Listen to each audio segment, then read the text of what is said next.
con el WhatsApp siempre alerta. Muchas gracias, Salvador, por la iniciativa y muchas gracias por invitarme. Pues mira, Mosaico es tan revolucionario como tú, casi. O sea, es una metodología que se está extendiendo, pero que está todavía tiene mucho trabajo por extender. El Mosaico son unas siglas en inglés de un nombre más completo, que es simulación clínica colaborativa basada en tecnología, aunque luego veréis que lo de la tecnología es una cosa a modular.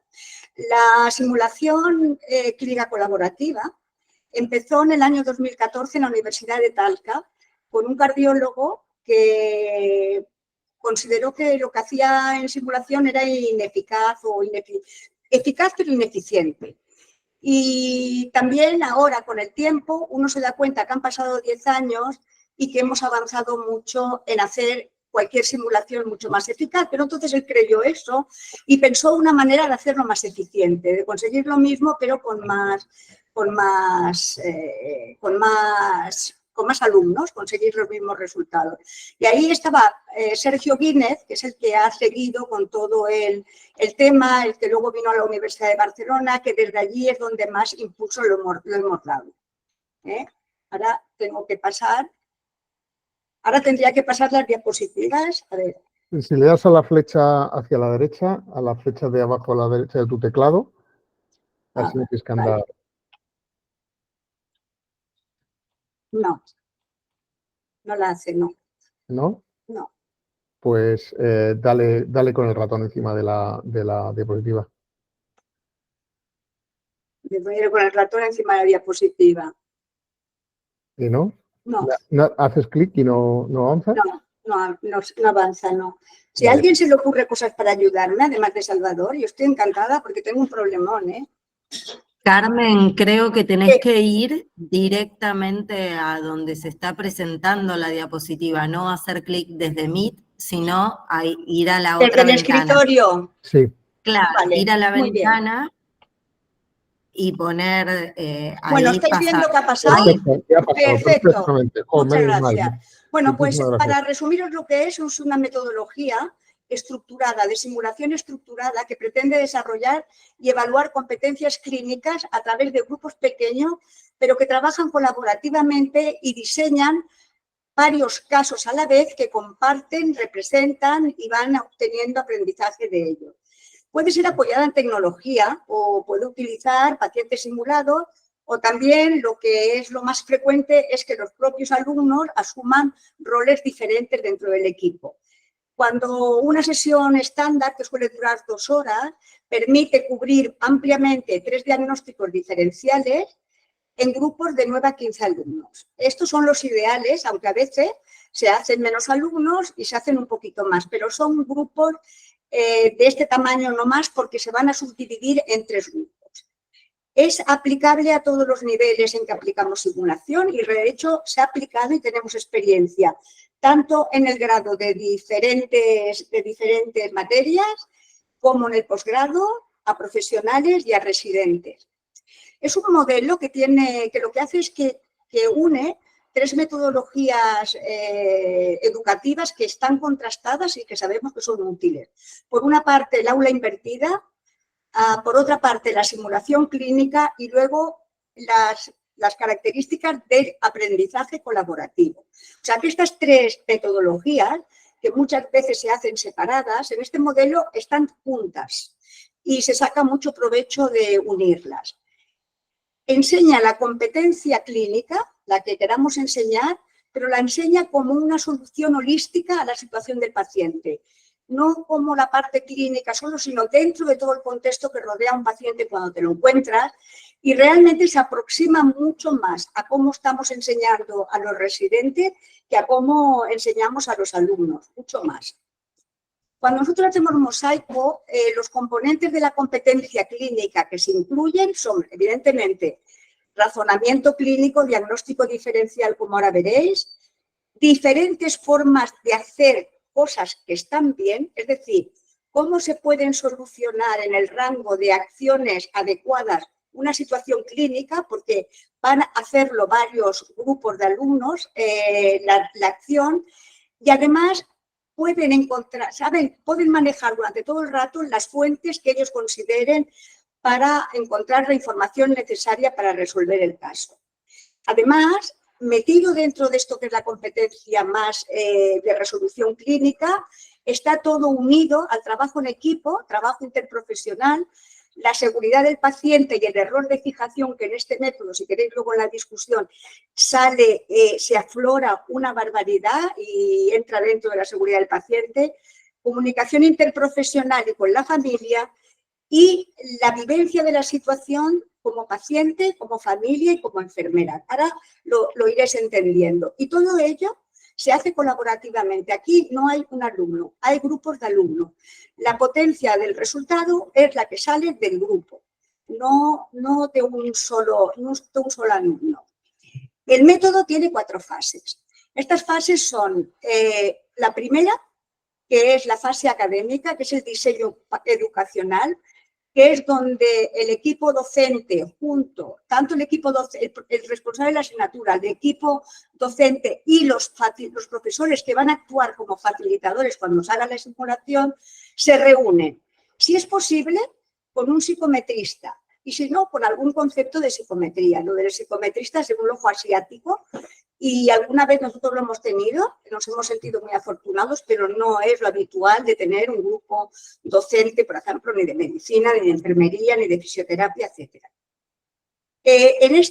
Ahora explicaré lo que se hace en esta fase, en cada una de las fases, porque después de esta fase, que es educacional y no presencial, se realiza en el ambiente del despacho académico donde se generan las programaciones, hay la fase 2, que es la que ya es presencial y es propiamente la simulación, el método, donde vienen los alumnos, se subdividen en 3 grupos, que ahora os lo comentaré, y empiezan a trabajar para, a modo de aula inversa, construir un paciente de acuerdo con una situación o con un diagnóstico que se les ha dado. Y tienen que elaborar entre ellos ese paciente con todas sus características, todas sus respuestas, todo lo que van a contar, cómo será la anamnesis, por qué han venido al centro, etc. A partir de este diseño se han generado 3 casos que corresponden a 3 situaciones de esa competencia y viene la fase 3, que es una fase propiamente de simulación, donde cada uno de los grupos simula, como si fueran docentes, para el otro grupo su caso.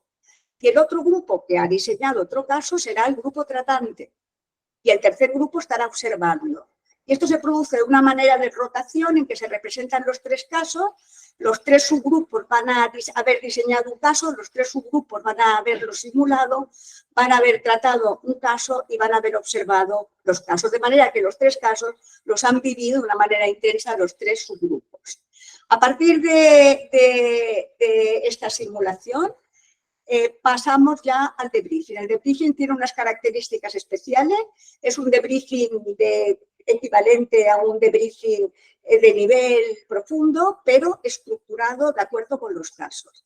La simulación es una simulación que es de zona 2 o 3 porque se produce continuamente, el profesor no entra allí para nada hasta que no ha acabado y hace el debriefing y el feedback. Si veis toda la duración que tenéis aquí abajo de las sesiones, primero, de 2 a 4 semanas antes hay la fase de diseño educacional, que es la fase 1.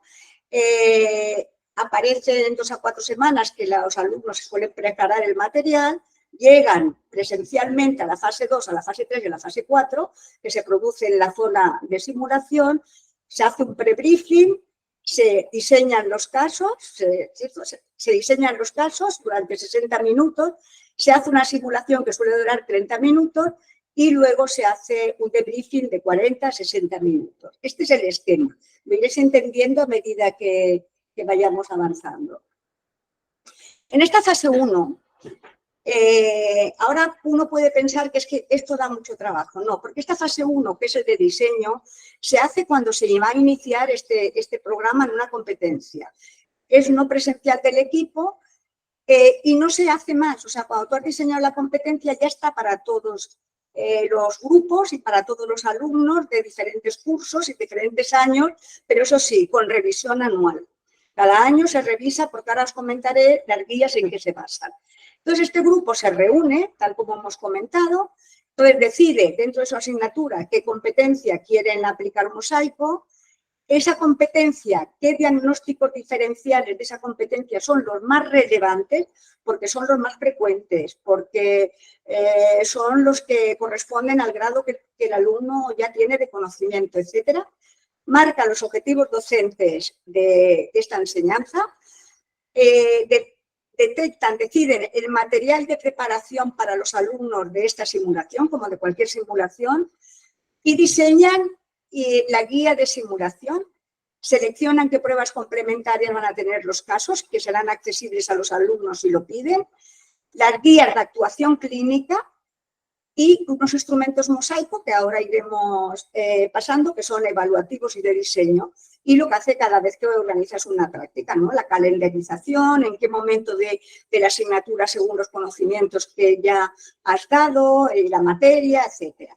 Es muy importante que hablemos de la guía de simulación clínica. Yo os he dicho que se parece mucho a lo que enseñamos a los residentes, porque esta guía de actuación clínica no es lo que les hemos dado en clase. Lo que les hemos dado en clase ha dado el conocimiento. La guía de actuación clínica es lo que utilizan los profesionales. Son los estándares de la actuación que están dictados por cuerpos profesionales, utilizan guías, estándares, etcétera, publicados por los cuerpos profesionales, por las sociedades científicas. Y esa es el material en el que ellos deben saber cómo se tiene que actuar en los casos determinados. Afortunadamente, para la mayoría de competencias hay muchas guías, recomendaciones, es fácil de añadir. Otras veces es un vídeo, a veces hace un vídeo, como es en el caso de psiquiatría para el comportamiento de la psicosis, pero generalmente se utiliza este tipo de documentos. Una vez hay esto, se ha mandado a los estudiantes un par o 3 semanas antes toda esta información, etcétera, aparece la fase 2, que ya vienen los alumnos al centro de simulación. Esta fase es presencial, por supuesto, y hay un briefing, un pre-briefing, como lo queréis llamar, que es un pre-briefing variable, porque muchas veces hace falta, si estás al principio de la implantación, hace falta explicar cómo es la metodología y lo que se va a producir en la simulación, pero cuando los alumnos ya han hecho en varias asignaturas mosaico, es muy corto. Es simplemente dirigirse hacia los objetivos, recordarles los objetivos que ya ellos han tenido acceso en el material que se les ha mandado, etcétera, plantear un poco la sesión y, sobre todo, dependiendo qué tipo de competencia, familiarizarlos con el escenario donde van a hacer sus simulaciones, porque ellos van a tener que diseñar el caso para otro grupo y tienen que saber de qué va a disponer el otro grupo para poder actuar. A partir de aquí se hacen 3 subgrupos que trabajan separados. Pueden ser en diferentes habitaciones, pueden ser como la foto que estáis viendo en una sala muy grande separados, pero trabajan separados y se les da diferentes diagnósticos. La manera de dar un diagnóstico puede ser mediante una analítica, es decir, llega un paciente con esta analítica y es un diabético, a ver qué tiene, y entonces construyen el caso. O puede ser un electrocardiograma porque el paciente va a llegar a urgencias con una arritmia. Entonces, a partir de ahí, ellos van a construir el caso con todos los detalles. ¿Qué edad? ¿En qué edad se produce esto? ¿Qué género? ¿Qué antecedentes tiene? ¿Tendrá una medicación este tipo de paciente? ¿Cómo le habrá sucedido? ¿Qué vendrá contando? Incluso su posición psicológica, etcétera, frente a la enfermedad. En ese periodo se deja, ahí es donde se ve mucho esa parte potente del caso.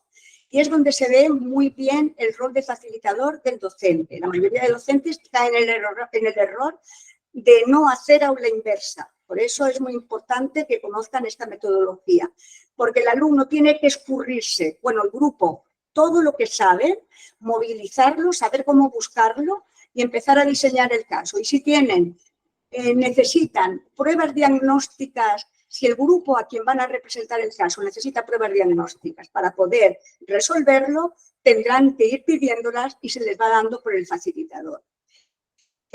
Van a tener acceso a lo que quieran de pruebas complementarias, van a tener acceso tecnológico, internet, lo que quieran, y van a tener todas las plantillas delante, tanto las que ellos tienen que preparar para diseñar, como cómo va a evaluar el profesor las acciones dentro de la solución simulada del caso. Es decir, todo abierto, porque nosotros somos partidarios de que la rúbrica del profesor es otro instrumento de aprendizaje, porque es una descomposición de los elementos que forman la competencia. Por lo tanto, es todo abierto. Es como tú, como te tendrías en la situación profesional. Podrías tener compañeros para preguntar, podrías entrar en Internet, podrías entrar en los protocolos del hospital, etcétera. Lo importante es conocer qué necesitas porque es lo que necesita el paciente. El diseño que tienen que hacer es para simular ellos a otro grupo. Y el profesor empieza a interactuar mucho con ellos cuando empiezan a ellos a decir cómo lo quieren simular. Porque, claro, el profesor tiene que conseguir que los casos sean unos casos que sirvan para el aprendizaje de todos, que sean normales, frecuentes y no estrambóticos, como a veces tienden a hacer los alumnos.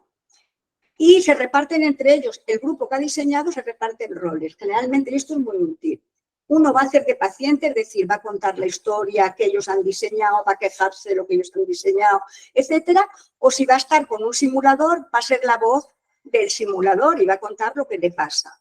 Va a haber una familia, si hay suficientes enfermos, alumnos, a esta familia se le puede dar un rol, el que queráis, pues que está disgustado, algo que realmente ellos tengan que abordar de una manera breve, porque no es el objetivo la comunicación que la familia, pero deben saber que en la situación normal está la familia y sus necesidades. Y otro de ellos se va a quedar evaluando las competencias transversales del grupo que va a actuar en su caso simulado. También se definirá cuándo finaliza el caso, para que todos estén preparados de esta situación. Cuando ya los casos el profesor ha dicho, bueno, son casos que están adecuadamente, son representantes, les ha podido hacer los comentarios que él ha considerado, y entonces ellos tienen su historia de lo que va a pasar con el caso y lo que van a hacer. Y entonces hay una cosa muy potente dentro de la fase 2, antes de que venga la simulación, que es decirle, ¿y si el grupo no lo hace así? Y lo hace de otra manera. ¿Cómo va a responder el paciente? ¿Cómo va a responder la situación? De manera que van descontextualizando y van entendiendo que se pueden solucionar las cosas no de una manera rígida, sino de una manera relativamente flexible. El profesor, de acuerdo con la complejidad que ha visto, dice cómo se van a representar esos casos, quién va a ser el primero, el segundo y el tercero. Los diseñadores, ellos se distribuyen quién va a ser el estudiante enfermero, y esto es muy importante porque el enfermero es un confederado del profesor y va a estar conectado de tal manera que pueda dirigir un poco el caso. Son estudiantes y el caso tiene que dirigirse y acabarse de manera que saquen todos los objetivos que estaban previstos. ¿Vale? Y un evaluador evaluará no las competencias clínicas, que eso las evalúa el profesor, sino las transversales, cómo se han organizado, cómo se han comunicado, cómo han tratado al paciente, etc. Los que entran a tratar este caso, que ya han hecho una simulación de otro caso, pero entran a tratar esto, tienen que actuar como un equipo, no individualmente. El simulador que se utilice puede ser la voz del paciente si es un muñeco, que será un alumno que hace de paciente, o puede ser un paciente estandarizado. Y la compresión emocional es una compresión súper breve porque un grupo va detrás del otro. Hay una muy breve descompresión emocional, se les dice que todo se va a discutir en el debriefing, pero se intenta que eso no quite la dinámica porque hay poco tiempo para el intercambio de casos. El grupo que no está ni tratando ni simulando está observando desde fuera. Por lo tanto, el caso lo están viviendo los tres subgrupos de una manera u otra. Aproximadamente con 7 minutos por caso hay suficiente y, por lo tanto, generalmente media hora o menos han rodado los 3 casos. Durante esta fase 3 de simulación, como os he dicho, puede haber pues, paciente simulado que es la familia, que es otro alumno, puede ser maniquí de alta fidelidad y entonces el alumno hablará y dirá lo que tenga que decir. Y durante ese escenario, el profesor que está evaluando con su rúbrica está en contacto con el alumno confederado, que generalmente hace el papel de enfermero o enfermera. Y este contacto puede hacerse con lo que queráis, o sea, puede haber tecnología de lo más sofisticada, o también nosotros cuando hemos tenido que hacerlo en estructuras más modestas, 2 móviles conectados por pinganillo sirven para comunicar al profesor con el confederado de dentro. Cuando los casos han terminado, hay la fase 4, que es el debriefing. El debriefing plantea la reunión de los 3 subgrupos con el profesor. Los 3 subgrupos se encuentran en la misma situación, porque los 3 han pasado por diseñar un caso y tener en cuenta todo lo que va a pasar a un paciente que va a tener un diagnóstico dentro de la competencia. Todos tienen opinión de los 3 casos, todos han visto lo que ha pasado y cada subgrupo, por lo tanto, ha tenido un rol y ya ha evaluado tanto lo que han hecho sus estudiantes para la competencia clínica, que lo valorarán con la ayuda del profesor, como lo que han visto, cómo se han organizado como equipo y en competencias actitudinales. Finalmente, habrá un cierre de la competencia. El profesor aquí también tiene que ser hábil de descontextualizar de los 3 diagnósticos y escaimar la discusión y hará el cierre de toda esta competencia, de que quede claro el mensaje, que no queden errores, que no queden dudas, que hayan aprendido esta competencia y un plan de transferencia concreto para cada alumno. Es decir, tú mañana, ¿qué vas a hacer? No que te llevas de la simulación, que ha sido muy bonita, no. Tú mañana, ¿qué vas a hacer cuando te encuentres una situación así? Este sería la fase 4. Muchas veces va muy bien un plus delta y esta intervención se hace estructurada caso por caso. Es decir, el profesor primero recuerda los objetivos y después dice, el primer caso, cuando ha entrado el grupo tratante que se ha encontrado, ¿y qué habéis hecho? Todo el mundo ha visto lo mismo, sí. ¿Y el grupo diseñador, era esto lo que esperaba? ¿O qué esperaba que hicieran? ¿O qué no han hecho que ellos pensaban que hicieran? Y el grupo observador interviene también. Luego se pasa al segundo caso y luego se pasa al tercer caso. Os voy a poner, si os parece, un vídeo, porque os va a dar una imagen así rápida de todo el proceso como es y os va a ayudar a entenderlo. Lo pongo.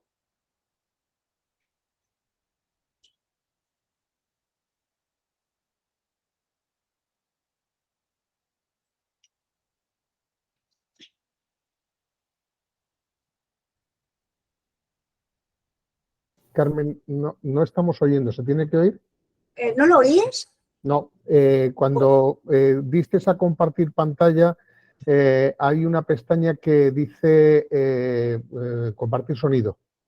Vale, espérate. ¿Cuántas cosas me estáis enseñando, eh? Bueno, pues yo lo voy a decir yo, que con lo que veis vosotros, ¿vale? Muy bien. Vale, mejor.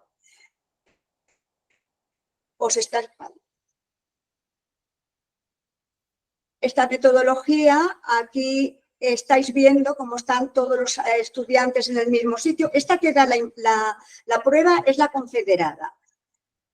Tiene, como os decía, ingredientes de todos los componentes y todo es colaborativo. Mirad, aquí están diseñando un caso y lo están diseñando y ya han llegado a las pruebas que quieren que os creen que sirven para un diagnóstico. La van pidiendo los diseñadores y se les va dando.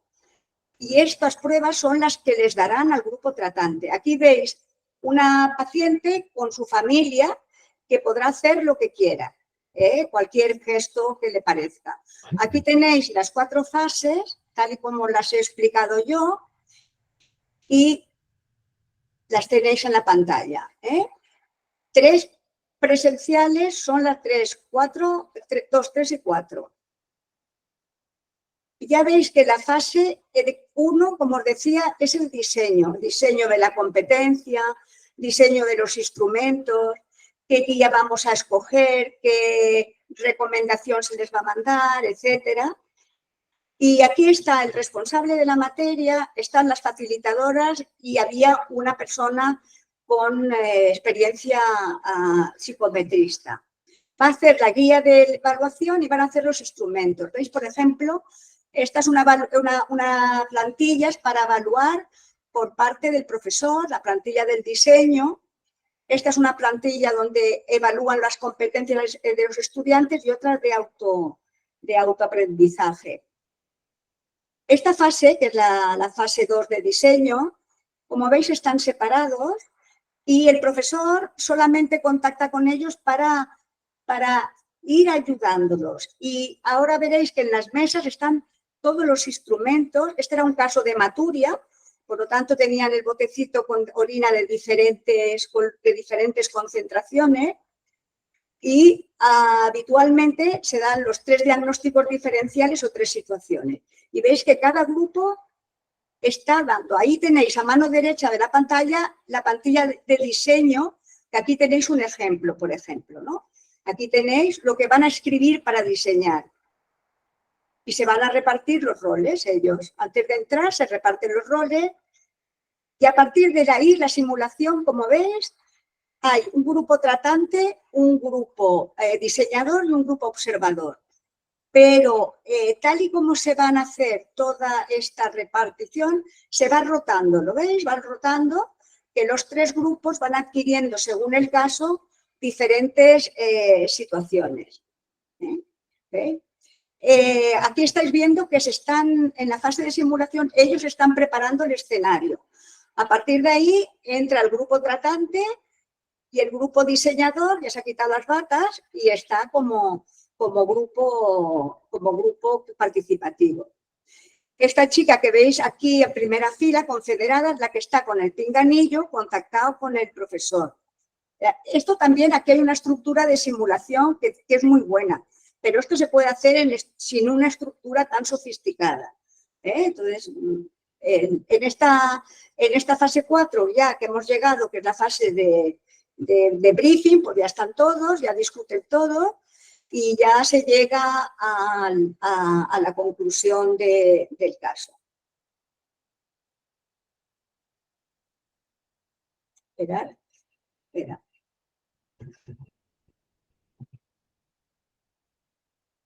Yo ahora quiero, perdona. Ahora tenéis aquí como ejemplo, para que hagáis una idea de lo que realmente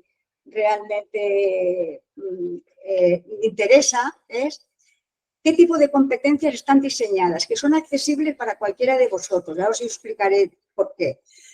Por ejemplo, están diseñadas para medicina y enfermería, taquiarritmias, emergencias, dolor torácico, descompensación, glicemia, hematuria, retención aguda de orina, psicosis aguda en urgencia y consejo genético. Consejo genético solamente está para medicina. Y entonces han escogido los docentes 3 diagnósticos porque consideran que son los más prevalentes o importantes de cada competencia. En el caso de las taquiarritmias, es fibrilación auricular, taquicardia ventricular, taquicardia supraventricular.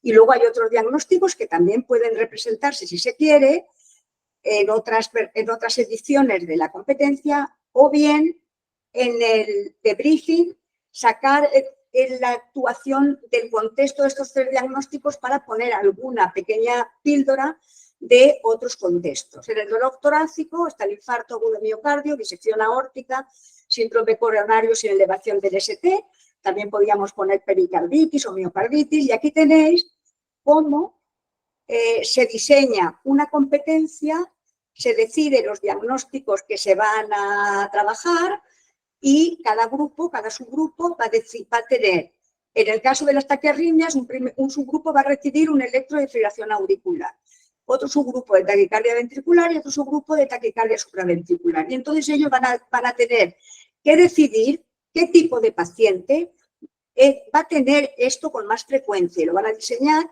conforme a la edad, etcétera, ¿vale?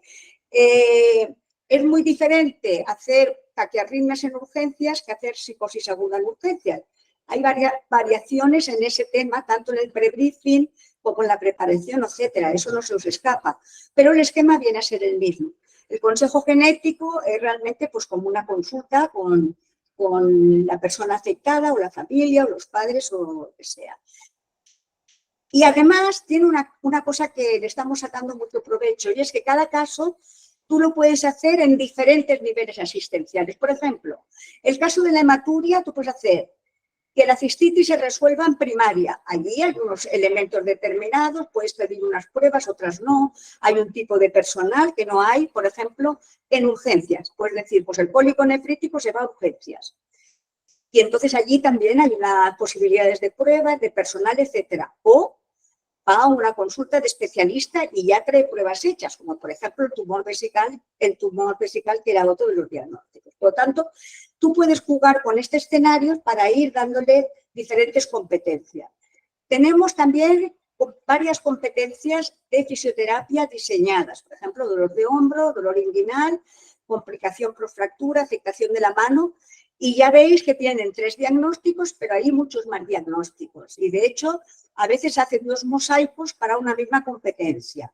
En fisioterapia es muy diferente a como estamos en medicina porque es más lento la decisión. Y entonces tiene una diferencia en los tiempos, etcétera, respecto al modelo estándar de mosaico que yo os he dicho. Cuando tú estás diseñando esta competencia que hemos visto, ¿qué cosas, qué puntos son esenciales que el comité académico hace? Primero decide la competencia, luego dice qué situación, que puede también, diagnóstico que puede ser también una situación, qué diagnósticos escoge, pero tiene en cuenta que hay otros diagnósticos que el profesor en el debriefing tiene que tener en cuenta para no cerrarlos a que esa competencia va a ser solo en estos 3 diagnósticos escogidos. Entonces, definirá competencias a adquirir, objetivos de competencias a adquirir durante la simulación o el entrenamiento mosaico, pero con la máxima concreción. ¿Qué conocimientos previos a la simulación debe tener el estudiante? Porque ya los ha recibido en clase, porque tiene que permitirle tener una situación de actuación clínica realista. Si no le hemos dado los conocimientos, es imposible que se lo pidamos. ¿Qué material de preparación vamos a tener? ¿Qué escenario se va a hacer? ¿Qué documentos, además de todas las plantillas, pues las guías, etcétera? ¿Qué errores son más comunes en este tipo de actuación y qué consecuencias van a tener? Y luego, cada simulación tiene algunos consejos, algunos tips que la experiencia va acumulando y que nos hace aconsejar. Mirad, por ejemplo, esta es una ficha de dolor torácico, que es familiar a todos vosotros. Esto sería todo el contenido que tiene la ficha. Como veis, abajo hay cosas que son comunes, a todas las 3 situaciones y cosas que son. Pero veis, aquí, por ejemplo, hay consejos del experto, los errores más comunes y lo que es muy importante es si tú esto lo quieres aplicar. Por ejemplo, quieres salir del grado y lo quieres aplicar a residentes, ¿qué modificación tendrías que hacer? ¿A qué nivel lo tendrías que subir? De todas maneras, en este momento, la mayoría de estas competencias de alumnos que os he dicho, se están aplicando al grado y se están aplicando a residentes en el primer año cuando entran en el hospital y tienen que cubrir urgencias y prácticamente se están haciendo igual. Luego están aquellos instrumentos mosaico que están estandarizados, lo que pasa que hay que adecuarlos un poco a cada una de las competencias. Primero hay la plantilla de diseño del caso, donde ya la habéis visto en el vídeo, donde está todo lo que el alumno pone para definir el paciente. Hay una plantilla de evaluación del profesor, de la actuación del subgrupo. No es una simulación evaluativa, por lo tanto es de evaluación para que a él le sirva para poder hacer el debriefing con objetividad. También esta plantilla de evaluación se da a los observadores para que observen de una manera dirigida a lo que se pretende que se haga en esta situación. Hay una plantilla de evaluación de competencias actitudinales entre grupos. Su grupo tratante es evaluado por el diseñador en cuanto a sus competencias transversales. y hay una plantilla de autoevaluación del aprendizaje que es muy importante porque aparte de preguntarles cómo se sienten de competentes en esto después de esta simulación, también los relaciona con el resto de actividades docentes que ha tenido o que tiene en la materia o en la asignatura. Estos instrumentos se diseñan en la fase 1, ya no los tienes que diseñar nunca más, y están abiertos permanentemente a los alumnos, incluso se les manda, la rúbrica del profesor se les manda, porque como os decía antes, para nosotros es un elemento más de fijación de lo que se necesita para poder actuar en la situación adecuadamente. Los docentes que hacen mosaico, bueno, son docentes de las materias en las que están estas competencias, pero tienen que tener alguna característica o algún requisito. En primer lugar, tiene que ser profesor de la materia. Aquí no sirve ningún de estos simulador, facilitador plano, no. Tiene que ser un profesor de la materia y quien da muy buenos resultados son los profesores jóvenes que todavía están en acción clínica, en las guardias, etcétera. Pero dan muchísimo juego y los pone mucho más a los alumnos en la situación realista de lo que pasa en el momento actual cuando se tiene que resolver esta competencia específica que les están enseñando. Tiene que tener formación básica en simulación. Tiene que ser un docente con conocimientos en metodología, especialmente de aula invertida y de aprendizaje colaborativo. En la fase 2, y esto es lo más difícil, más difícil para un docente convencional o casi convencional, es facilitador.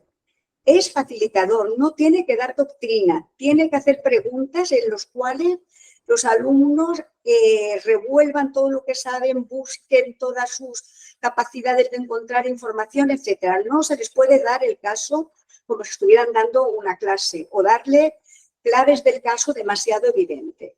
Y se tiene que asegurar que lo que han diseñado los alumnos son factibles y que de ellos se van a aprender todos de acuerdo con los objetivos marcados. En la fase 3 tiene que asegurarse de que los observadores son tan importantes como los participantes y los tanto diseñadores como tratantes. Tiene que hacer que les lleguen las mismas pruebas en el mismo momento que les están llegando a los tratantes de dentro y tiene que tener una buena conexión con el confederado. Cuando hablo buena conexión, no en el sentido de que se lleve bien, sino tecnológicamente buena para poder guiar el caso.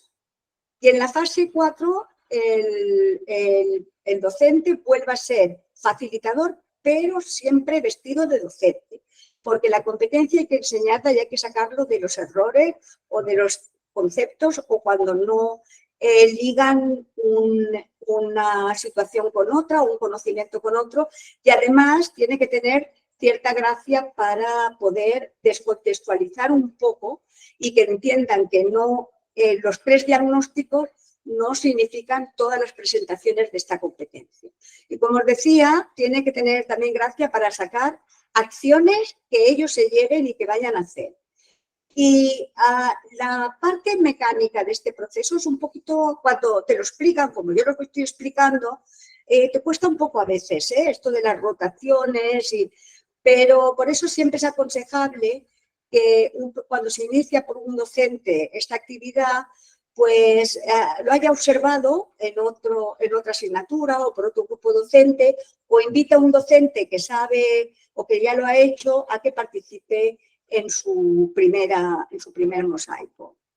En este momento, mosaico se está dando en el grado de medicina, de enfermería y de fisioterapia.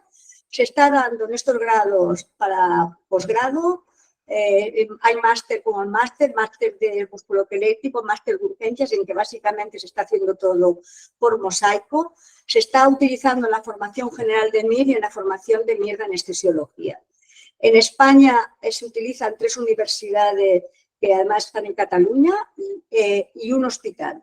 Lo utilizan en la Universidad de Barcelona, en la Universidad de Vic, en la Universidad de Manresa y en el Hospital Clínico. Todo está concentrado aquí en Cataluña. En Chile 5 universidades, y yo creo que me dejo un par, pero no estoy segura.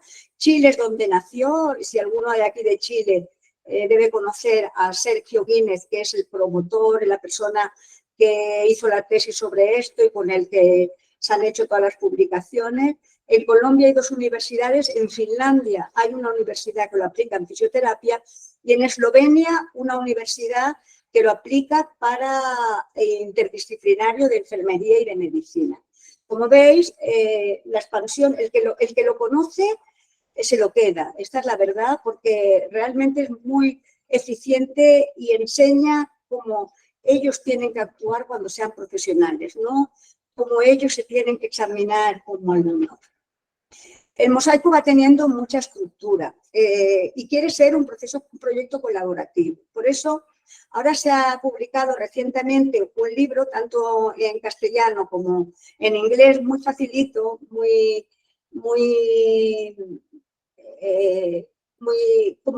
de paso a paso, en realidad se llama, donde están todas las fichas, donde se puede sacar fichas para utilizarlo. Esto se ha hecho, como es un proyecto colaborativo, se ha hecho a un precio que no paga ni la impresión ni la maquetación. Está en Amazon porque lo que queremos es que sea colaborativo y queremos poderle poner todas las fichas que la gente va haciendo, porque ahora en este momento hay una web, Mosaico, donde la gente puede ir creando fichas que una vez ayudado a que tengan el formato, irán sumando a todas las competencias que Mosaico puede tener diseñadas para ofrecerlas a cualquier docente que lo quiera hacer sin tener que volver, pudiéndolo adaptar sin tenerlo que hacer de nuevo. Hay una plataforma web que nos fue muy útil durante la pandemia, donde muchas de las fases de diseño se pueden hacer. Incluso se llegó un poco a hacer también la fase 3 de simulación. Es decir, que el método ya tiene bastante, digamos, cuerpo. Y yo creo que es muy fácil de que entre todos, ayudándonos y colaborando, se pueda extender a otras universidades y a los que le interese. Y estamos abiertos.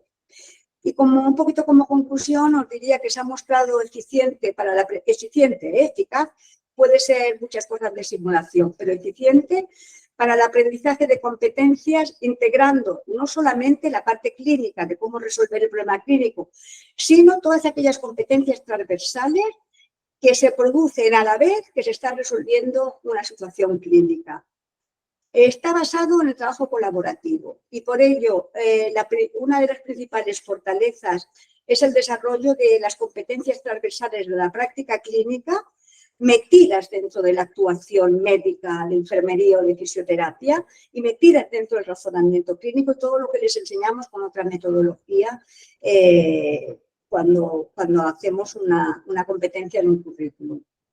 Los participantes deben movilizar sus conocimientos y esto es una fase muy buena, es una parte, yo diría que la más potente. Cuando se han hecho encuestas de individuos que ya habían hecho simulación, tanto alumnos como profesionales que ya habían aprendido con metodología de simulación convencional y se les dice qué diferencia encuentran con el mosaico, llaman o nombran como punto fuerte el diseño, el tener que empezar a ver toda esta situación desde el principio, cómo es el paciente y el haber podido estar como paciente, el haber tenido que ellos interpretarse como qué es lo que dirá el paciente, qué hará el paciente, de qué se quejará el paciente cuando yo tengo que simular que soy el paciente de este caso que he diseñado. Yo creo que para nosotros es la simulación que se puede hacer que más se aproxima a la realidad clínica para los que estamos educando. Y aquí tenéis algunas referencias de artículos que han salido sobre este tema. Y yo con esto quizá podéis pensar, qué complicado es esto. No, en cuanto lo ves no es complicado. Lo que pasa es que tiene muchas cosas y, bueno, os lo tengo que explicar pues deprisa y ya está. Y ahora yo estoy abierta a todas las preguntas que queráis hacerme sobre el caso, sobre este mosaico. Muchas gracias. Muchísimas gracias a ti, Carmen. Ha sido muy interesante y seguro que va a haber preguntas. Tenemos además hoy un récord importante. Ha habido un momento en el que hemos sido 43 personas, o sea que para ser un 18 de julio, que en el hemisferio norte estamos en pleno periodo vacacional, pues es muy interesante. Tenemos compañeros de España, de México, Argentina, Perú, creo que había alguien también de Costa Rica, bueno, y seguro que hay algún país que se me está olvidando, así que no quiero meter la pata. Bueno, pues Carmen nos ha pedido que le hagamos preguntas, así que seguro que tenemos alguna. Adelante, ¿quién quiere empezar? Chema Navalpotro, no, está aplaudiendo, perdón. Juanchi Cobian. Adelante, preséntate, aunque yo te he dicho Juanchi porque te conozco, pero ¿de dónde eres y para? Bueno, Carmen, mucho gusto. Mi nombre es Juanchi Cobian y soy director de educación de la Fundación de la Federación Médica de Buenos Aires, en Argentina. Carmen, me encantó esto que nos contaste y me parece muy interesante esto de tratar de acercar la simulación más a la vida real, porque estamos teniendo serios problemas en cuanto a la transferencia de lo que vivimos en un ambiente totalmente controlado como es la simulación, a un ambiente cargado de incertidumbre como son las tareas de los profesionales de la salud. Y además creo que me encanta esta idea de el nivel de involucramiento que tienen los estudiantes en el diseño. Y tengo 3 preguntas, y una tiene que ver con esto último que acabo de decir. El hecho de, bueno, de tratar de tener experiencias en contextos altamente clínicos, algo así como lo llamaste, y de donde se integran distintas competencias transversales y otras no.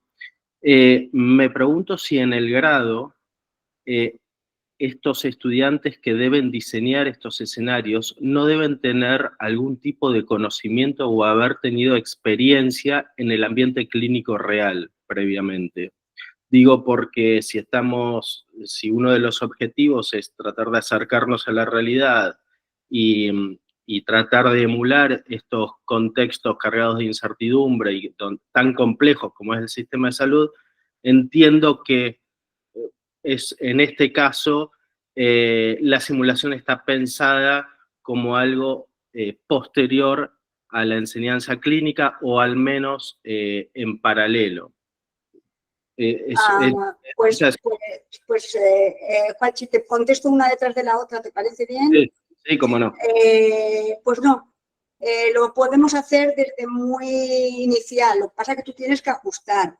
Claro, si tú tienes que ajustar al nivel que está el alumno. Evidentemente, si tú cuando llegas a alumnos de sexto, tienen mucha más experiencia, puedes poner mucha más complejidad. Si estás en tercero, ellos no tienen experiencia, entonces tienes experiencia de rotación en hospitales, pero han tenido todos ya simulación. Claro, aquí yo creo que el método tiene este matiz que tú dices, pero además también si el alumno ya está haciendo simulaciones que de alguna manera sí que aproxima o intenta simular la clínica, está preparado a imaginarse la situación clínica.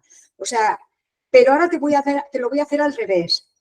Es que lo que nos estamos encontrando es que después de haber hecho mosaico, llegan a las prácticas, conocen el rol de la enfermería, tratan mucho mejor a la enfermería, tratan mejor a la familia, se dan cuenta que allí hay un ambiente, buscan a la colaboración de todo el mundo para poder ellos, o sea, no se esperan que les pregunten preguntas de examen, sino que ellos saben que cuentan con el adjunto, que cuentan con el... O sea, que en realidad creemos que va al revés, ¿sabes? Al revés de tu pregunta, creemos que los capacitamos, pero tiene mucho sentido tu pregunta. Bien, gracias, Carmen. Y las otras dos es, ¿qué desafío? Me encantó esto de realmente están pudiendo manejar grupos mucho más grandes que los que estamos acostumbrados y eso me parece que, como vos bien decías, lo hace mucho más eficiente al método. ¿Qué desafíos han encontrado al momento de hacer debriefings con grupos tan numerosos? Si es que encontraron algún desafío o alguna limitación. Y la segunda pregunta, entiendo que hay evaluación por pares, y es si los estudiantes reciben algún tipo de formación en cuanto a cómo dar una evaluación a un par, cómo brindar una evaluación a un par. Y acá ya termino. Gracias. Eso por el revés. Los alumnos no evalúan. Allí no evalúa a nadie. O sea, la palabra evaluar no existe. Los alumnos el que observa comportamientos, igual que los ha observado, recalca lo que es potente, se ha hecho bien, ha llamado la atención, lo que realmente a lo mejor podría haberse hecho mejor, nos ha tenido en cuenta que la familia no sé qué, nos ha abordado la familia, el paciente. O sea, que en realidad el alumno lo que está evaluando son competencias transversales que generalmente están capacitados para ver si un alumno se ha comunicado bien con la familia, no se ha comunicado, ha sido amable, ha tenido en cuenta que estaban, la enfermera le ha pedido 17 cosas a la vez a la enfermera, cosas de estas, porque las competencias del estudiante las evalúa el profesor, la clínica, lo que tienen que hacer. No, el estudiante no evalúa para nada, ¿eh? Y nunca está la palabra evaluación, y de hecho en el docente se les entrena a que normalicen. Mira, lo que ha pasado es lo que pasa normalmente, los errores que se han cometido son los que pasan, el follón que se ha organizado, el lío que se ha organizado es una situación normal y se intenta normalizar y luego hay mucho aprendizaje, como por ejemplo el tercer grupo generalmente está muy envalentonadito porque ya sabe, o sea, deduce ya porque qué diagnóstico le va a tocar. Y ya se van como más preparados y allí meten la pata que no veas, eso es típico. Y entonces eso da una enseñanza porque tú en el debriefing les dices, qué fácil es hablar a la salida de una guardia tomando un café de lo que han hecho los otros a las 3 de la mañana, ¿no? Qué fácil es no estar y juzgar, ¿no? Y entonces también cogen este tipo de enseñanza. Y el debriefing no nos resulta difícil. Primero porque son estudiantes que están ellos juntos siempre, ¿no? Que hacen simulación habitualmente y que al ser estructurado, tú en realidad estás haciendo un debriefing para un caso en el que han tenido unos roles de intensidad diferentes. Luego coges el otro caso y luego coges el otro caso. Y esta es la manera en que puedas hacer el debriefing. Y además participan como grupo. O sea, ellos mismos al llegar a esto no nos resulta difícil, no es un reto. Va bien. Gracias, Panchi. Gracias, Carmen. Muchas gracias. Bien. ¿Alguno más quiere lanzar preguntas? Seguro que hay alguna cosita por ahí. José Luis de Chávez. Encantado de saludarte. Hola, José Luis. Una alegría verlos a ambos, la verdad, dos maestros para nosotros. Mi pregunta, bueno, todo lo demás más o menos lo hemos visto, la presentación de Carmen es espectacular, en cantidad y calidad, y velocidad, es realmente notable. Mi pregunta es si el alumno en sí en ningún momento tiene alguna actividad o práctica durante el estudiantado, digamos, el pregrado, con la actividad real. Si hace prácticas en el sistema puntualmente y si eso tiene alguna relación con esto o no. O son alumnos que no han tenido relación todavía con la práctica clínica habitual, ¿no? Sí, ellos van a tener, ellos tienen bastantes prácticas clínicas en los hospitales, en los centros de primaria, etcétera, tendrán. A lo que pasa que hay mosaicos, hay simulaciones en las cuales todavía no ha tenido práctica clínica como tal. Te voy a poner un ejemplo. Te voy a poner, por ejemplo, el consejo genético. El consejo genético, ellos han tenido genética en primer curso, segundo curso, ahora no, primer curso me parece. Entonces, ellos no han estado, es una consulta. Ellos no han estado en una consulta genética, pero es una consulta y tienen que movilizar sus conocimientos, etcétera. Cuando vienen a hacer, por ejemplo, imagínate, taquiarritmias, ¿no? O dolor, ellos están haciendo cardiología, la asignatura de cardiología, que tiene prácticas de cardiología. Tú ya sabes que cuando estás haciendo pues, simulación, hay unos alumnos que les pilla muy reciente el inicio de la asignatura, otros que les pilla más avanzado el inicio de la asignatura, pero todos han tenido ya prácticas. O sea, lo que se tiene mucho cuidado cuando se diseña es no poner al alumno en una situación que no puede resolver.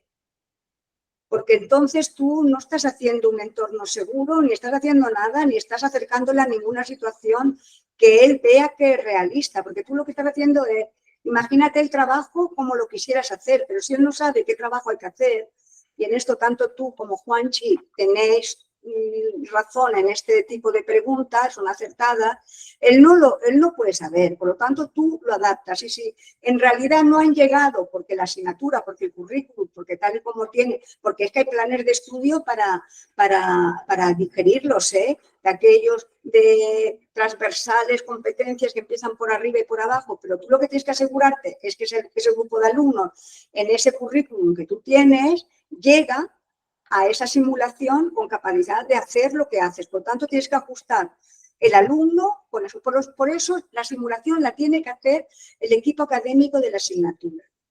Y la tiene que calendarizar el equipo académico de la asignatura, porque es él el que sabe en qué punto tiene el alumno, tanto de experiencia clínica como de conocimientos, etc. Es muy importante, o sea, el ajustarlo eso. Gracias, Carmen. Me queda claro, me queda muy claro. Depende del nivel del alumno, cómo está, a qué altura de la cursada. Bueno, la verdad que excelente, muy bueno como integrador de todos los temas, ¿no? Y esto de diseñar el caso me parece que es muy positivo. Gracias, Carmen. Gracias, Salvador. A ti, José Luis. A ti, José Luis, muchísimas gracias. Os acabo de poner en el WhatsApp, si alguien quiere estar en el grupo de Pasión por la Educación en Ciencias de la Salud, que me escriba a mi WhatsApp, me escribís en privado y yo os voy metiendo, ¿vale? Leslie, encantado de saludarte. ¿Qué tal desde México? Adelante, Leslie.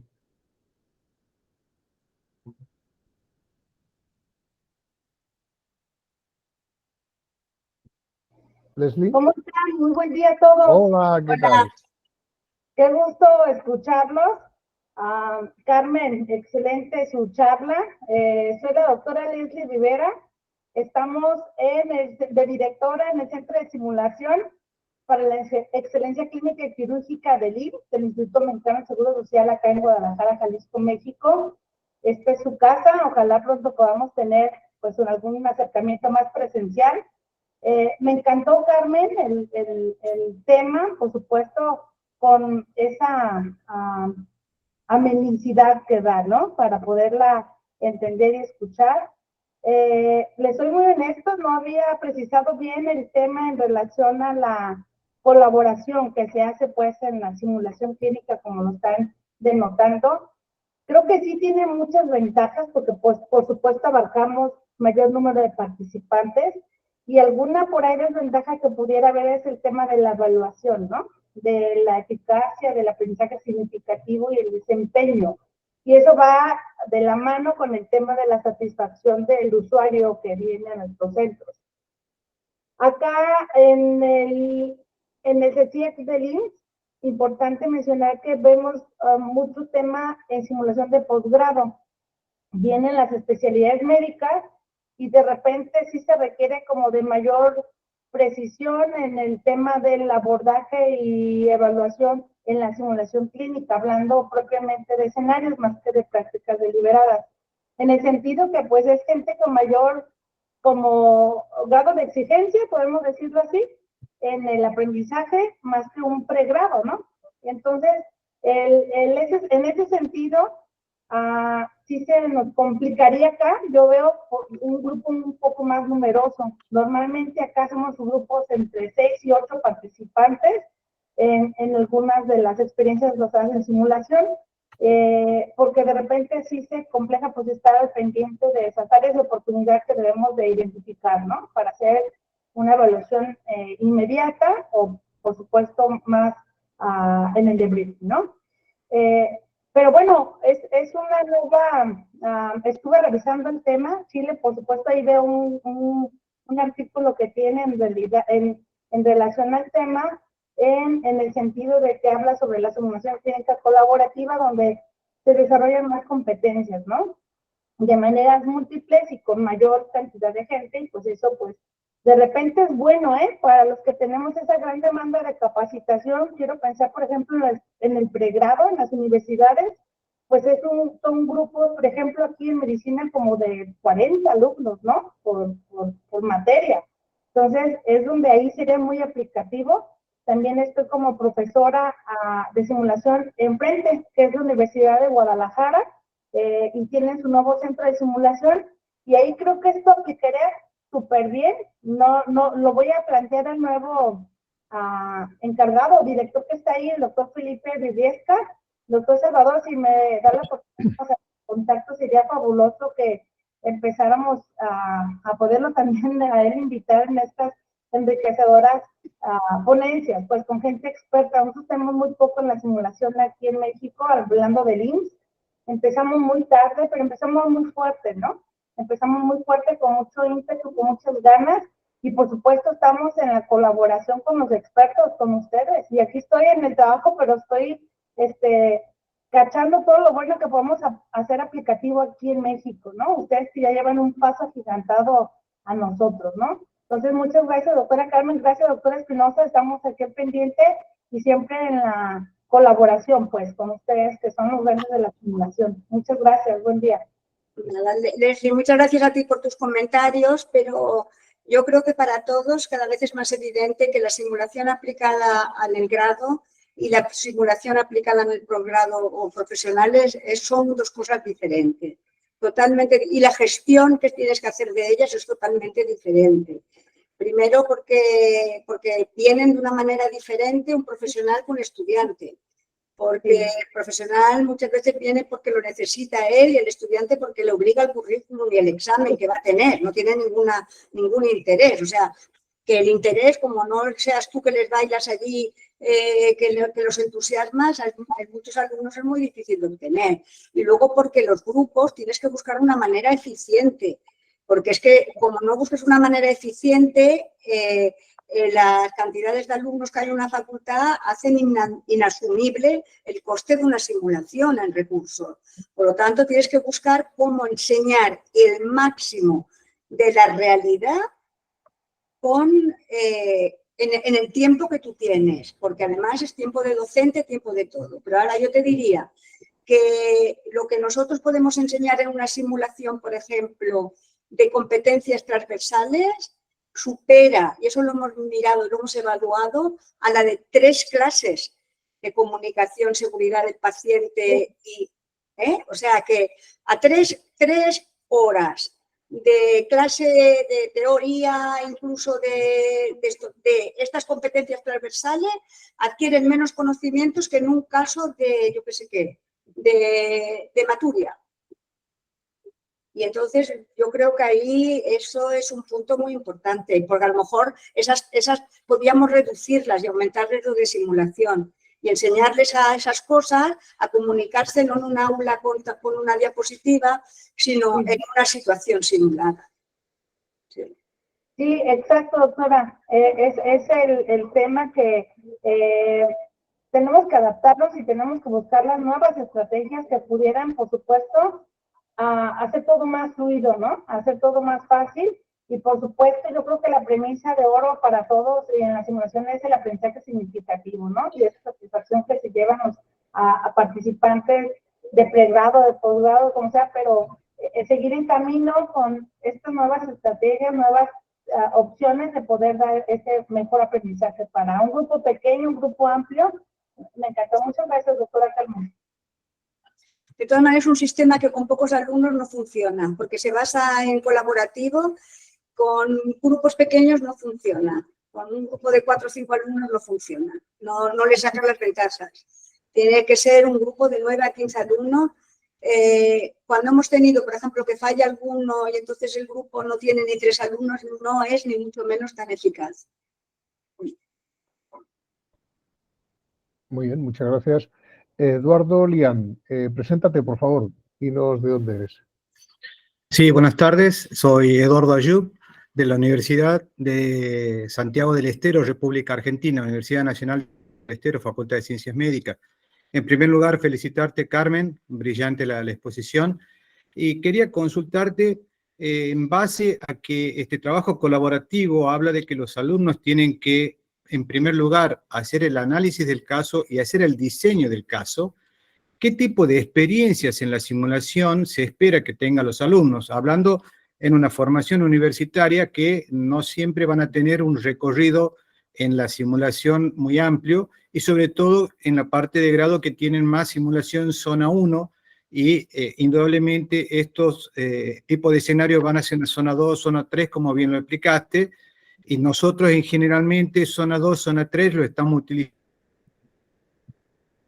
obligatoria o en los ciclos clínicos elevados. Entonces, ¿qué tipo de experiencia deberían tener los alumnos en simulación como para que obviamente logremos la eficacia que buscamos? Muy buena pregunta, Eduardo.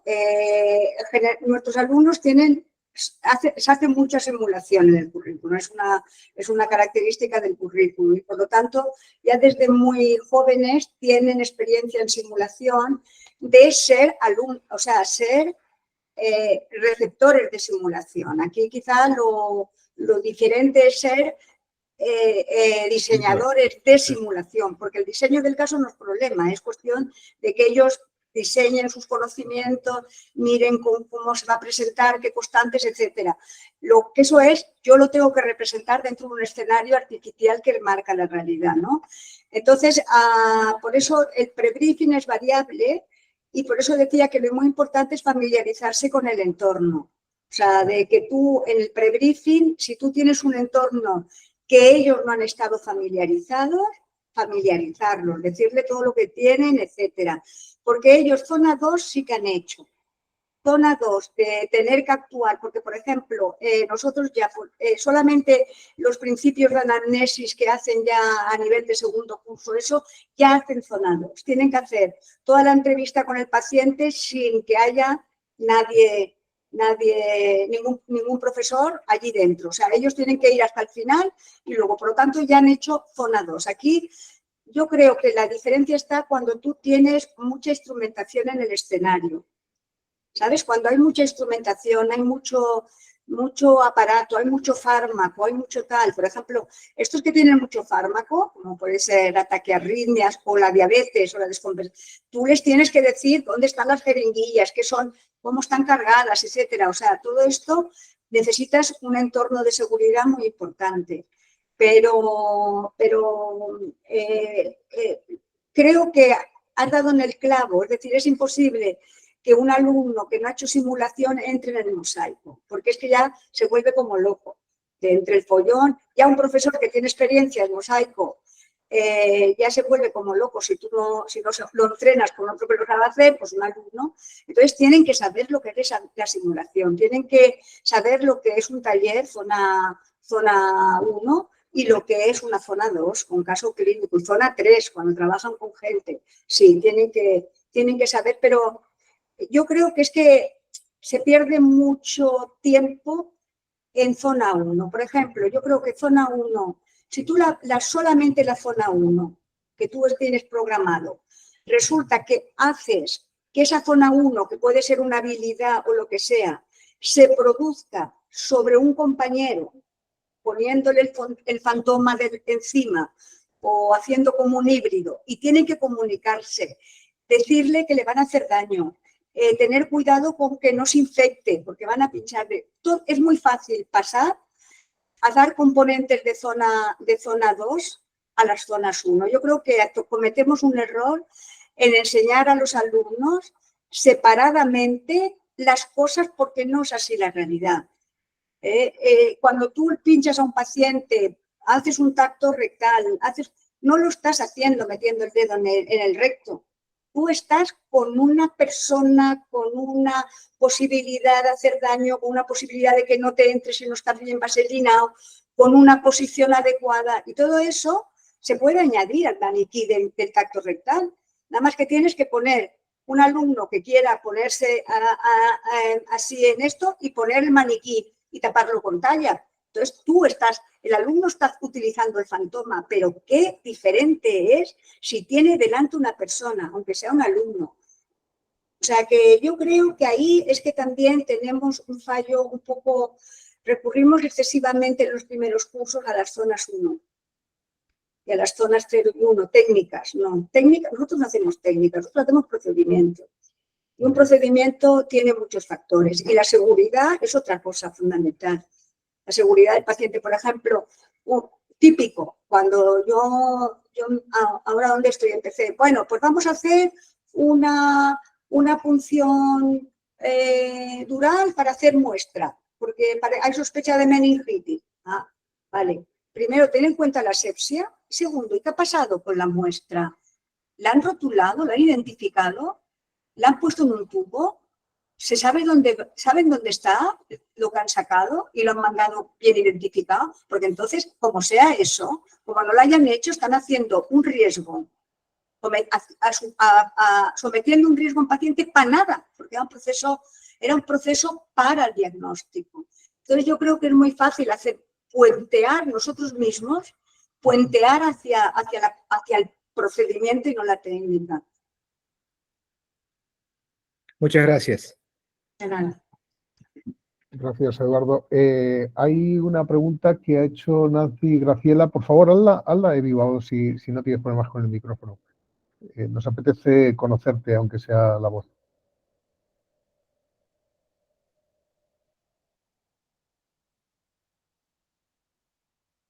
No sé si está Nancy por ahí.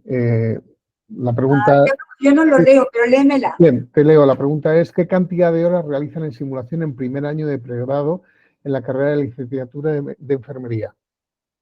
Pues mira, ahora no te sabría decir el número de horas, pero enfermería muchas. Así como medicina primero hace relativamente muy poquitas, porque hace pues entrevistas, lecturas críticas que tiene pues como un representante, no sé qué, y les da un esto. No es una simulación muy pesada. Enfermería sí, enfermería tiene bastantes y yo te diría que por lo menos en primer curso las alumnas de enfermería como mínimo deben venir unas 30 horas a simulación, cada una, pero en grupos, pero sí que tienen muchas. Y ahora nosotros estamos haciendo interdisciplinaria, que también nos ha costado un montón, pero la queremos hacer en varias partes, nos ha costado un montón, ya lo sabéis, por problemas de ajuste curriculares, etcétera, etcétera, planes de estudio ya hechos. Nos ha costado gestionar, pero tienen un éxito tremendo. Entonces ya empezamos como están las interdisciplinares a final, ¿no? Cuarto curso de enfermería, sexto de medicina. Pero ahora estamos incluyendo a mitad de la carrera y queremos incluir en el primer curso. También que se conozcan desde el primer curso en alguna cosa, que sepan que ellos van a ser un binomio inseparable. Y que ahí empieza la colaboración. Un descubrimiento que hacen en el mosaico, yo no sabía que enfermería me ayudaba tanto, que sabía tantas cosas. Claro, lo sabe porque él está confederada con el profesor, pero le dice, oye, es que hay un protocolo aquí, es que te digo, aquí, si quieres que te traiga el protocolo, quieres que te... ¿No? O sea, la ayuda que supone trabajar en equipo. Sí, pues esto, enfermería hace muchas horas, y luego va haciendo muchas. Es una situación, no es generalizada en España. Enfermería en España siempre ha hecho mucha simulación, pero muy técnica, muy de procedimientos técnicos. En nuestra universidad, donde estamos, es una universidad que tiene ADN de simulación y entonces siempre ha tenido mucha simulación. Y no somos un ejemplo, pero sí que hacen bastante simulación. Muchas gracias, Carmen, y muchas gracias, Nancy. Ana Paula, preséntate, Sí, dinos de dónde eres. Gracias. Buenas tardes, Salvador y Carmen. Soy Ana Paula Sarragoicoechea, soy licenciada en obstetricia, instructora en simulación y bueno, también estuve formándome con Carmen y he podido ver y experimentar lo que es el modelo mosaico. Bueno, lo mío es un comentario de felicitaciones por haberlo explicado más allá de su complejidad en el momento de poder transmitir cómo se debe hacer y todos los puntos claves que tiene el mosaico. Me quedo con algo nuevo que aprendí a partir de esta charla, que es la experiencia del facilitador, y también qué importante que el facilitador tenga experiencia clínica en el momento. Y digo que qué bueno también para que esa característica nos ayude a esa transferencia del conocimiento y de contextualizar lo que se está aprendiendo con la realidad, más allá de que lo aprendamos en un entorno seguro y de simulación. Así que ese es mi comentario y felicitaciones a ambos por este espacio para compartirlo. Muchas gracias, Paula. Con Paula tenemos un pasado de colaboración y además muy provechoso, porque hemos hecho algún trabajo juntos, un capítulo del libro, hemos trabajado, pero hicimos una cosa súper buena, que es que con simulación y combinada con cineeducación, porque es otra cosa que combinamos, cineeducación con simulación, combinado hicimos un esto de seguridad del paciente, que enseñábamos al análisis del error, etcétera, etcétera, y al año siguiente, al curso siguiente, esos mismos alumnos tenían una simulación de hemoterapia y tenían un caso de error transfusional, era un caso de error transfusional. Y entonces, en el debriefing de este error transfusional, Ana Plaula, que es una experta en investigación cualitativa, recogió todo lo que se decía allí. Y el resultado fue que retenían al cabo de un año, que sabéis que eso es muy difícil de demostrar, al cabo de un año esos alumnos aplicaban de manera abstracta conceptos de seguridad del paciente que habían obtenido en un contexto de cirugía de un lado erróneo, que era el film que le pusieron, abstraían esos conceptos. Y eso lo publicamos, y eso es que es tan difícil de evaluar lo que tú estás enseñando, que cada vez que encuentras una perla así, que tú dices, puedo decir que lo que hice ha dejado conocimiento que arrastra el alumno. Tan difícil eso de poderlo demostrar, que siempre estaremos unidas por ese hito. Es interesantísimo esto que acabas de comentar. Hace unos días estuve escuchando a David Gaba y me acuerdo de una frase de su libro que dice: no sabemos cuántos cerebros, cuántos corazones habremos salvado, ¿no? Pero seguramente alguno. Y gracias a personas como Ana Paula con experiencia en investigación cualitativa, probablemente vayamos teniendo más datos en este sentido.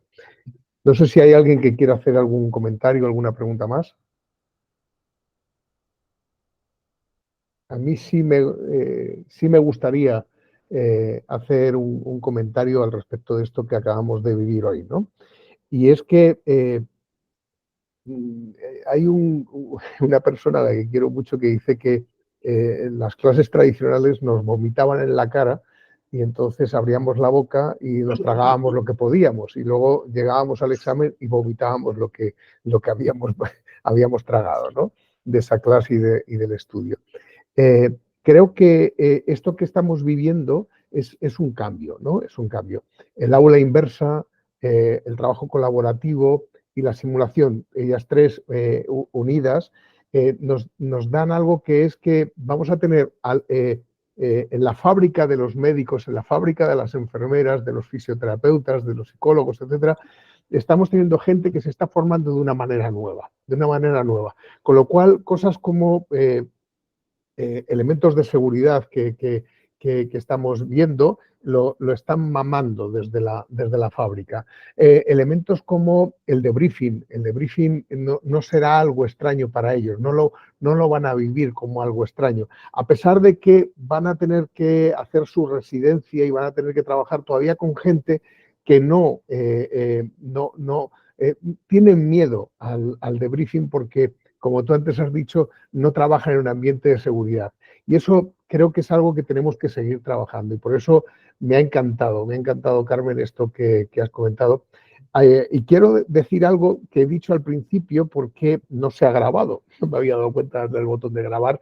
Y es que Carmen ha sido maestra de muchos de nosotros, de mí ha sido maestra.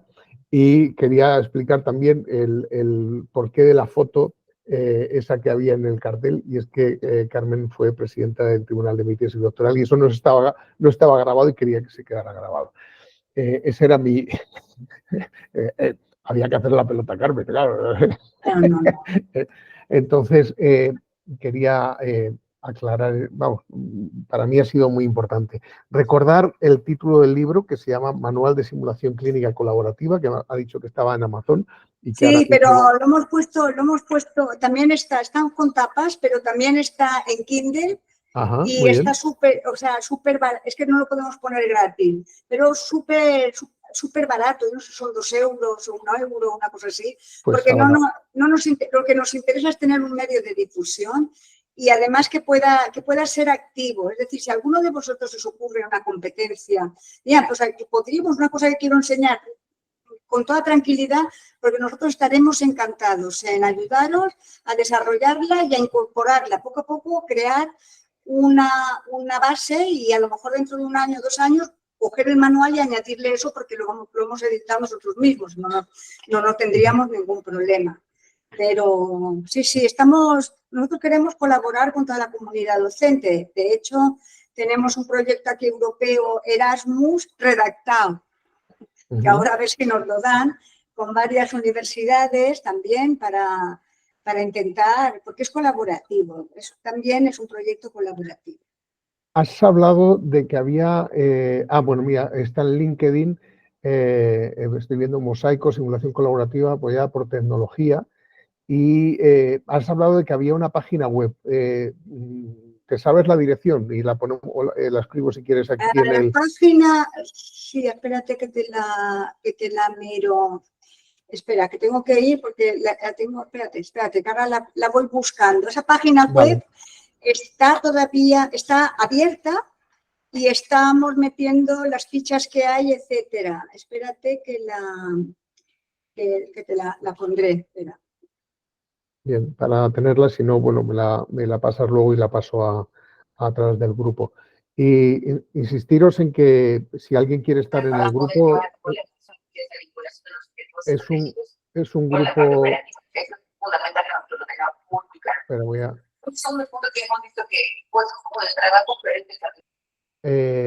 comentaros que el grupo es un grupo de WhatsApp que lo único que hace es compartir pues alguna...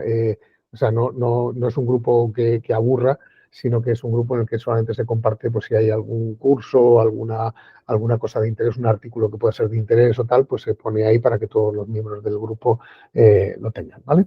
Así que si alguien quiere estar en el grupo, me escribe por privado, os he puesto antes mi teléfono y ya está. No sé si alguien quiere hacer algún comentario más y si no, llevamos ya 1 hora y 31 minutos, así que...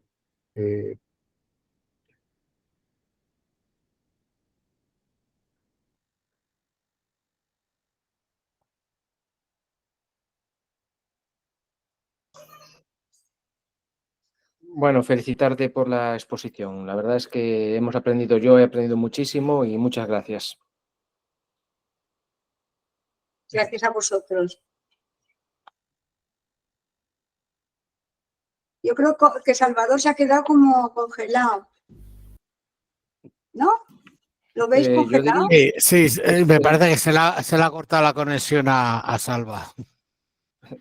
Oye, mientras reconecta, una pregunta, que lo de la descompresión emocional, ¿a qué te referías con eso? Es que lo he notado Bueno, en tú algún sabes momento.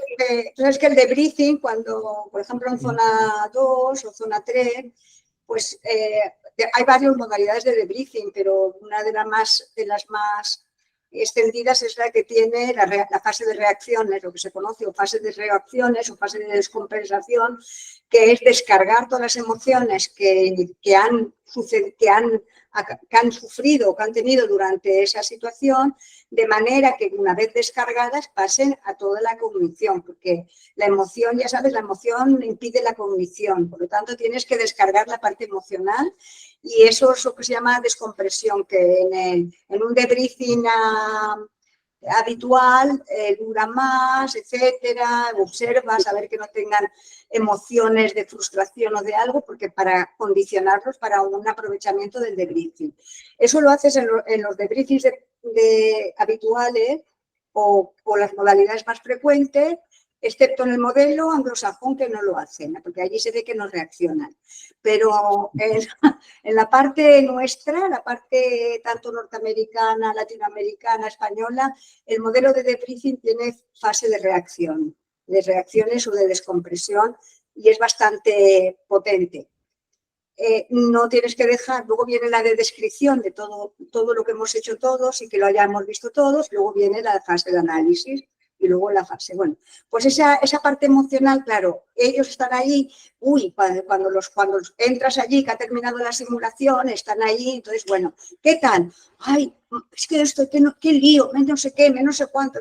No llegan a una emoción, no tienen frustración ni tienen nada porque ellos saben que son estudiantes. No tienen por qué demostrar nada, cosa que en el profesional puede ser muy diferente. Y entonces lo que tienes que decirles es, mira, guardaros todo esto, muy bien, lo habéis hecho muy bien y estas cosas que os han pasado, pasan. Normalizar es la mejor descompresión. Ahora, guardaros esto porque luego, cuando hablemos de vuestro caso en el debriefing, vamos a hablar de todas estas cosas que han pasado. Y ya está, ya los descomprimes. Ya está, y ahora viene el siguiente caso. Pero me refería a eso, que no es una descompresión como lo que haces en un debriefing prolongado, sino que aplacas un poco. Y sobre todo normalizar, es muy importante normalizar. Esto pasa, lo que os ha pasado a vosotros pasa. Y no es que os pase porque sois tontos y estudiantes. Es habitual que pasen cosas de este tipo, ¿no? Vale, muchas gracias. Bueno, tenemos que no hemos podido, que ya estamos unos cuantos solos, ¿no? ¿Qué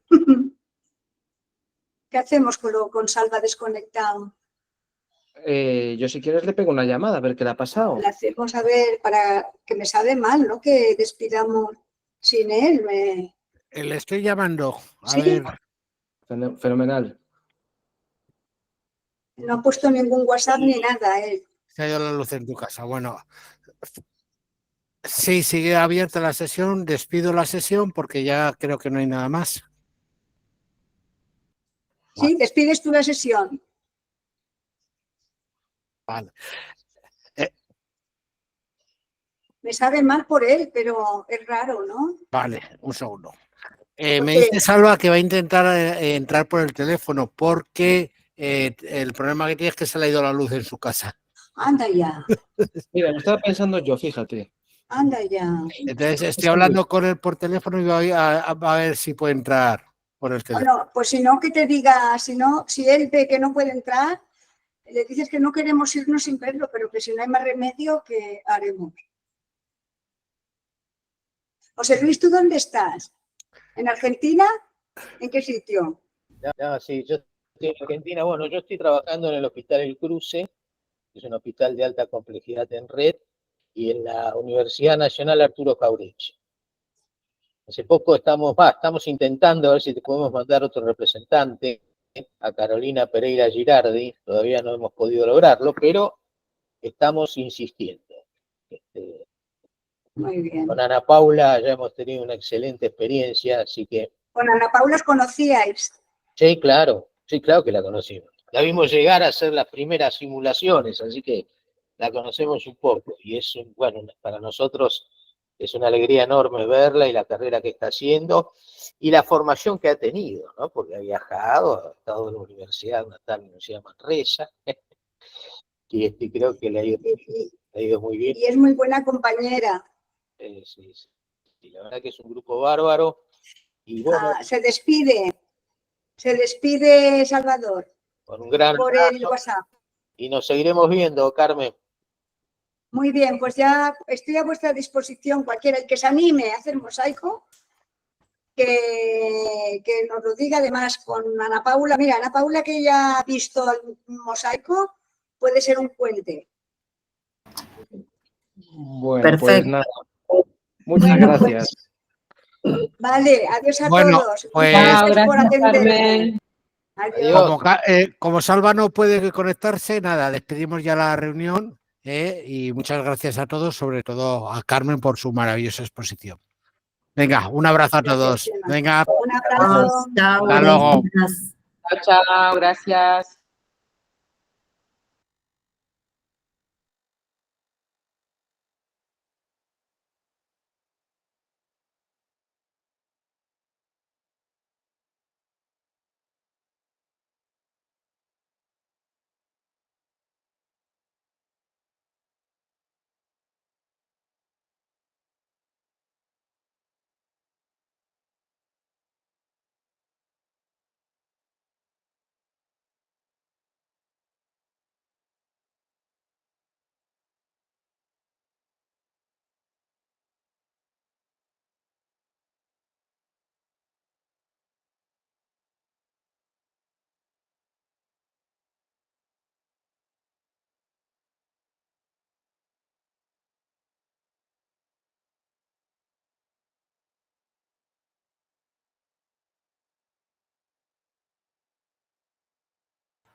Hola, buenas tardes. Perdonad, es que se ha cortado, nos hemos quedado sin luz en casa y no sé qué es lo que está pasando. Así que lo siento enormemente. Nos veremos en la próxima sesión, que espero que sea en septiembre. Muchísimas gracias a todos y perdonad.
Te voy a llamar a la otra vez.